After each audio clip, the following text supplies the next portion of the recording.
जब भी आपका चटपटा और मज़ेदार सा खाने को दिल चाहे तो आप इस तरीके से शकरकंदी चाट बनाकर खाएं। देखिए यहाँ पर शकरकंदी को मैंने उबाल लिया था। अब इसका छिलका उतार कर इसको हम इस तरह से पीसीज में गोल शेप में कट कर लेंगे।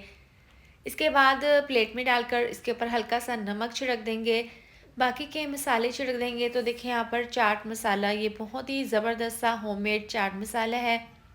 इस तरह से डालने के बाद चिली गार्लिक टोमेटो केचप डाल देंगे। ये इस तरीके से बहुत ही ज़बरदस्त लगती है खाने में। अब लेमन का रस निचोड़ देंगे। देखें बहुत ही मज़ेदार सी ये शकरकंदी चाट तैयार है। मेरी तो ये फेवरेट है। अगर आपको पसंद है तो कमेंट करके ज़रूर बताएं। जब भी आपका चटपटा और मज़ेदार सा खाने को दिल चाहे तो आप इस तरीके से शकरकंदी चाट बनाकर खाएं। देखिए यहाँ पर शकरकंदी को मैंने उबाल लिया था। अब इसका छिलका उतार कर इसको हम इस तरह से पीसीज में गोल शेप में कट